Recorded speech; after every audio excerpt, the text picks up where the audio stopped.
मार धाड़ के बाद हालात कुछ साजगार। इस्लामाबाद में सरकारी मुलाजमीन और हुकूमती कमेटी के मुज़ाकरात में अहम पेशरफ्त। आइंदा बजट तक ग्रेड 1 से 22 तक तनख्वाहों में 20% इजाफे का फैसला। बाकायदा ऐलान आज मुतवक्के। मुजाहिरीन का नोटिफिकेशन के इजरा तक धरना जारी रखने का ऐलान। वजीर दाखिला शेख रशीद की गिरफ्तार मुल्जिमान की फौरी रिहाई की हिदायत।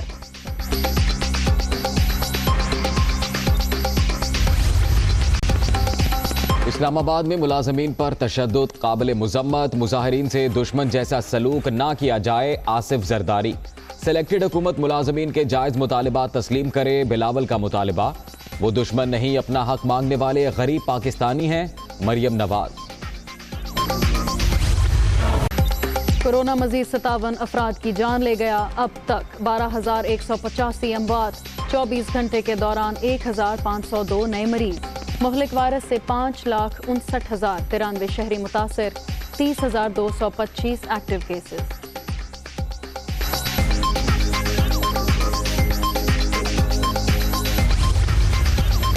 सेनेट इंतखाबात ओपन बैलेट से कराने का सदारती reference. Chief justice Gulzar Ahmed की सरबराही में सुप्रीम कोर्ट का 5 रुकनी लार्जर बेंच आज फिर समाअत करेगा। अटॉर्नी जनरल को दलाइल मुकम्मल करने की हिदायत।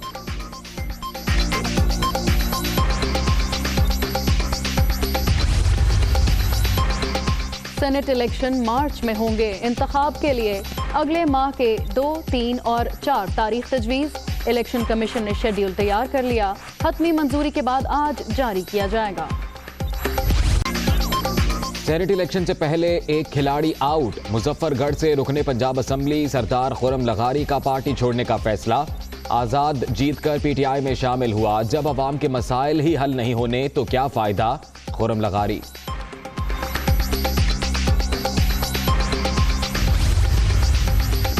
Army chief general Qamar Javed Bajwa का रावलपिंडी में लॉजिस्टिक तंसीबात का दौरा। मौजूदा इंफ्रास्ट्रक्चर की अपग्रेडेशन से मुतालिक ब्रीफिंग।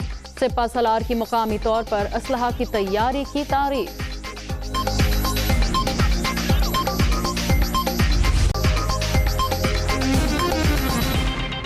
अस्सलाम वालेकुम, आप देख रहे हैं दुनिया न्यूज। मैं हूं मोहम्मद अजीज और मैं हूं फिजा जमाल। बुलेटिन का आगाज करेंगे इस ब्रेक के बाद। हुकूमती कमेटी और सरकारी मुलाजमीन के मुज़ाकरात में अहम पेशरफ्त। ऑल गवर्नमेंट एम्प्लॉइज़ अलायंस के रहनुमाओं ने हुकूमती कमेटी से मुज़ाकरात के बाद कहा है तनख्वाहों में इजाफे का मुतालबा तस्लीम कर लिया गया है। आज 2:30 बजे तक नोटिफिकेशन जारी करने का वादा किया गया है। उन्होंने कहा कि नोटिफिकेशन जारी ना हुआ तो आज दोबारा पार्लियामेंट की जानिब मार्च करेंगे। वफाकी वज़ीर दाखिला शेख रशीद ने साथियों की रिहाई का ऐलान किया है। PDM से गुजारिश है कि मामले को सियासी ना बनाएं। हमारी तनख्वाहों में महंगाई के तनासब से इजाफ़ा किया जाए, तो उस पर हमारी 2-3 घंटे की नशिस्त हुई, जिसमें यह तय हुआ है कि आने वाले बजट तक तमाम मुल्क भर के सरकारी मुलाजमीन के लिए ग्रेड 1 से 22 तक के मुलाजमीन के लिए 20% तनख्वाहों में इजाफ़ा किया जाएगा, जो कि अबूरी इजाफ़ा होगा। उसके साथ साथ हमारा दूसरा मुतालबा था हमारे जितने अलाउंसेज हैं उनको तनख्वाहों में ज़म किया जाए। बुनियादी तनख्वाह में डाक रिलीफ जितने भी पिछले 4 डाक रिलीफ हैं वो ज़म किए जाएं, जिसको उन्होंने प्रिंसिपली मानते हुए ये यकीन दहानी करवाई है कि आने वाले बजट में वो तमाम डाक रिलीफ ज़म करके तो उनको रिवाइज़ किया जाएगा। हमें ये यकीन दहानी कराई गई है 2:30 बजे इसका नोटिफिकेशन बाकायदा जारी करके वो हमें दिया जाएगा। हमारे साथियों की रिहाई का ऐलान कर दिया है शेख रशीद साहब ने। सब कुछ होने के बावजूद हम उनका शुक्रिया अदा करते हैं कि बिलाखिर ठीक डिसीजन पे आए, राइट साइड पे चल रहे हैं। हुकूमत की इस वाज़ेह यकीन दहानी के ऊपर हमने भी अपना मौक़िफ़ रखा है कि हम वापस नहीं जाएंगे, हम प्रेस क्लब जाएंगे इंशाल्लाह ताला। सुबह 10:30 या 11-12 बजे के दरमियान उसके ऊपर मज़ीद पेशरफ्त होगी।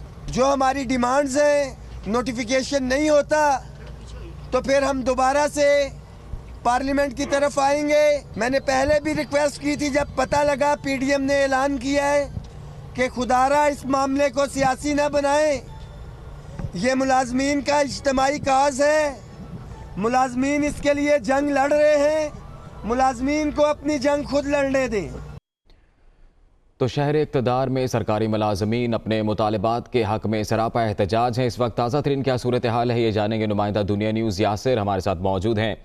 यासिर, बताइएगा क्या सूरत हाल है? 2:30 बजे तक का जो है वो अल्टीमेटम फिर से दिया गया इन सरकारी मुलाजमीन की जानिब से। नोटिफिकेशन कब तक जारी होगा और जो लीडरान इनके गिरफ्तार हैं वो कब तक रिहा किए जाएंगे?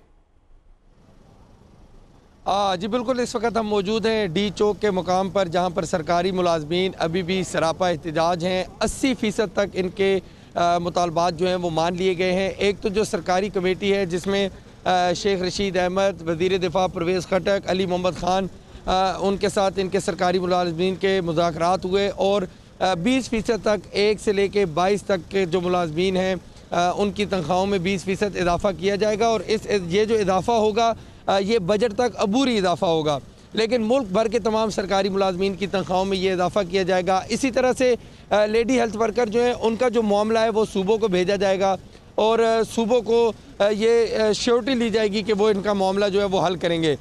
दीगर दूसरे जो गिरफ्तार साथी थे उनको गुज़िश्ता रात ही छोड़ दिया गया था। आज दिन 2:30 बजे तक का टाइम दिया है हुकूमत ने कि आज नोटिफिकेशन जारी कर दिया जाएगा। जैसे ही नोटिफिकेशन जारी होगा फौरी तौर पर सरकारी मुलाजमीन जो हैं वो वापस यहाँ से चले जाएंगे। लेकिन ये कहा जा रहा है कि अभी चूँकि 11 बजे एक और अहम मीटिंग होनी है इस कमेटी के साथ, हुकूमती कमेटी के साथ, तो मज़ीद जो चीज़ें रह गई हैं वो उसमें तय की जाएंगी। उसके बाद 2:30 बजे के करीब हुकूमत की जानिब से इनको कहा गया है सरकारी मुलाजमीन को कि बाज़ाब्ता नोटिफिकेशन जो है वो इनको दे दिया जाएगा। जी ठीक है, 2:30 बजे के करीब जो है वो बाज़ाब्ता तौर पर जो डिमांड्स हैं उनका नोटिफिकेशन दिया जाएगा। बहुत शुक्रिया आपका यासिर। कोरोना की दूसरी लहर के बारे में आपको बताएं, कोरोना मजीद 57 जिंदगियां निगल गया। जाँ बहक अफराद की तादाद अब 12,185 हो गई है। गुज़िश्ता 24 घंटे के दौरान 1,502 नए मरीज सामने आए। मोहलिक वायरस से 5,59,093 शहरी मुतासिर हुए, जबकि मुल्क भर में एक्टिव केसेस की तादाद 30,225 तक जा पहुंची है।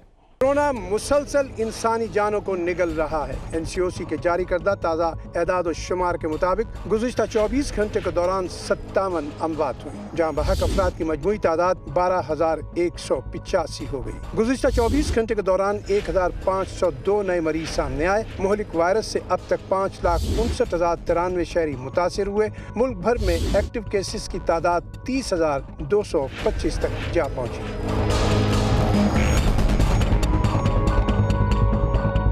NCOC के मुताबिक 5,16,683 मरीज सेहतयाब भी हो चुके हैं। National command and operation centre के मुताबिक सिंध में 2,52,296, खैबर पख्तूनख्वा में 68,972, पंजाब में 1,62,391, इस्लामाबाद में 42,279, बलूचिस्तान में 18,898, आज़ाद कश्मीर में 9,334 मरीज हैं, जबकि गिलगित बल्तिस्तान में मरीजों की तादाद 4,923 हो गई। NCOC के मुताबिक गुज़िश्ता 24 घंटे के दौरान 37,452, जबकि मुल्क भर में 83,25,543 कोरोना टेस्ट किए जा चुके हैं।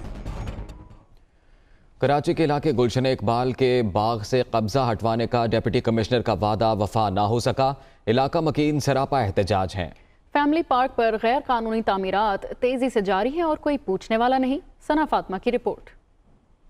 गुलशन इकबाल 13D में वाक़े फैमिली पार्क बाग़े रिजवान, जहां के एक हिस्से पर कब्जे से शहरी परेशान हैं। कब्जा माफिया ने प्लॉट को पार्क से काट कर न सिर्फ दीवार खड़ी कर दी है बल्कि अंदर गैर कानूनी तामीरात भी जारी हैं। गुज़िश्ता माह इस पार्क में मुनक्किद होने वाली फूलों की नुमाइश में डिप्टी कमिश्नर ईस्ट ने शहरियों से 1 हफ्ते में कब्जा खत्म करने और गैर कानूनी दीवार और तामीरात हटाने का वादा किया था। के बाद मेरे इल्म में लाया गया, MC साहब के नॉलेज में था, उन्होंने इस पर कार्रवाई कर दी है और उसको पार्क के अंदर आते मिलेंगे, दीवार दोबारा बनवाएंगे पार्क की इंशाल्लाह। बस ये आज हमारे इल्म में आ गया, इंशाल्लाह कमिंग वीक में दोबारा से रिस्टोर करा देंगे। मगर 1 माह गुजरने के बावजूद ये वादा वफा नहीं हुआ, जिस पर शहरी सरापा एहतजाज हैं। शहरियों का कहना है कि कई बार मुख्तलिफ दफातर में शिकायत भी की, लेकिन कहीं सुनवाई नहीं हुई। दूर वाले की चलती है, हमारी कौन सुनेगा। हम तो ये भी शुक्र करते हैं जो टुकड़ा है कि चलो शुगर का मरीज हो तो वाक कर लेते हैं, वरना ये भी कब्जा कर लेंगे तो हम क्या कर सकते हैं। 26 साल से